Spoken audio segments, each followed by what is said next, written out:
Muito bom dia para você. Hoje é dia 17 de julho de 2023 e a palavra do Senhor nos traz lá no livro do Êxodo. Naqueles dias surgiu um novo rei no Egito que não tinha conhecido José e disse a seu povo: Olhai como o povo dos filhos de Israel é mais numeroso e mais forte que nós. Vamos agir com prudência em relação a ele para impedir que continue crescendo e, em caso de guerra, se una aos nossos inimigos, combata contra nós e acabe por sair do país. Estabeleceram inspetores de obras para que oprimissem com trabalhos penosos, e foi assim que ele construiu para o faraó as cidades entrepostos de Pitom e Ramsés. Mas quanto mais o oprimiam, tanto mais se multiplicava e crescia. Obcecados pelo medo dos filhos de Israel, os egípcios impuseram-lhe uma dura escravidão e tornaram-lhe a vida amarga pelo pesado trabalho da preparação do barro e dos tijolos, com toda espécie de trabalhos do campo e outros serviços que levavam a fazer à força. O faraó deu esta ordem para todo o povo: lançai ao rio Nilo todos os meninos hebreus, recém-nascidos, mas poupai a vida das meninas. Meus irmãos, e aqui quando a gente pega o livro do Êxodo, a gente acabou não fazendo o devocional no sábado, que aí a gente concluiria lá o livro do Gênesis, porque esse fim de semana eu estava servindo na formação de introdução do dons, então eu não consegui fazer, mas estamos de volta, graças a Deus. E aqui quando a gente começa o livro do Êxodo, e aqui está no primeiro capítulo, a gente tem o fim da história com a morte de José e dos seus irmãos, a gente tem o fim da história de uma família e o início da história de um povo, o povo de Israel. E aqui, quando entra esse novo rei, então, ele não conheceu José, que chegou a ser governador do faraó. Quando entra ele, então, ele fica com medo de que o povo de Israel, porque era uma promessa de Deus, que seria uma descendência tão numerosa, assim como as estrelas do céu e as areias do mar e o pó da terra, e não daria para contar.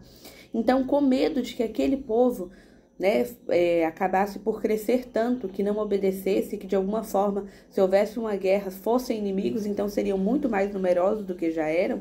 Esse rei, então, ele manda que aquele povo seja colocado em trabalhos penosos, justamente para poder ter uma pressão psicológica, para que eles soubessem que eles eram escravos e que eles não se rebelassem. Mas aí, com esse acordo político, colocando fiscais para poder gerenciar ali e fazer com que eles trabalhassem muito, ainda assim o povo continuava crescendo muito. Então, com medo, eles recorrem ao quê? Ao controle da natalidade. O rei manda que todos os recém-nascidos fossem lançados no Nilo, que era justamente os recém-nascidos meninos, e deixassem viver as meninas.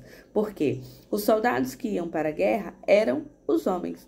Então, se houvesse uma revolta, como a mulher não tinha tanto esse direito de voz na época, ela estava ali para servir como dona de casa, ela servia como serva, das mulheres da realeza. Então, se houvesse uma guerra, a questão seriam os meninos. Então, ele manda que os meninos sejam lançados no rio Nilo, os meninos recém-nascidos, justamente para controlar a natalidade e para tentar impedir uma possível revolta. Não sabendo esse homem que os planos de Deus já estavam lá no começo do Gênesis, uma promessa feita, e tudo aquilo que Deus promete se cumpre.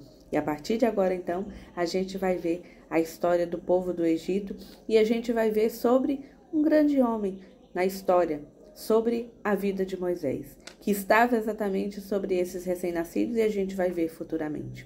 Hoje é segunda-feira, estamos iniciando uma semana.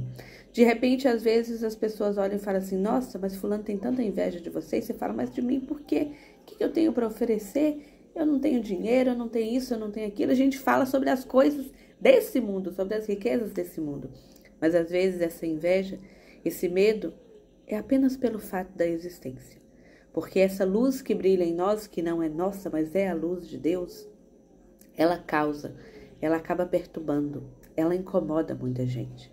E às vezes é sobre isso, sobre aquilo que o dinheiro não pode comprar, sobre aquilo que não é com uma duração limitada, como as coisas que esse mundo oferece.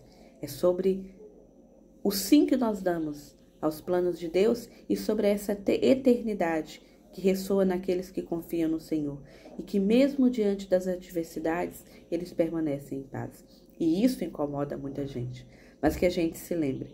Não é exatamente sobre a minha capacidade de combater o irmão, mas é sobre as promessas de Deus que foram feitas. E todas elas irão se cumprir. Eu não sei o que você tem enfrentado na sua vida, mas pode ter certeza que Deus sabe antes mesmo que começasse a acontecer. E Ele tem controle de todas as coisas em suas mãos, porque Ele é o primeiro e o último. Ele é o Alfa e o Ômega. Ele é o único Deus verdadeiro que está no controle de todas as coisas. Um Deus que não é indiferente à nossa dor. Um Deus presente, que nos fez uma promessa, que tem um propósito desde a nossa criação. E apesar de nossa infidelidade, o seu propósito continua o mesmo, de vida eterna para todos aqueles que se entregam a Ele. A vida eterna, essa promessa, ela é para todos, mas a resposta, ela é individual. E Deus respeitará a de cada um.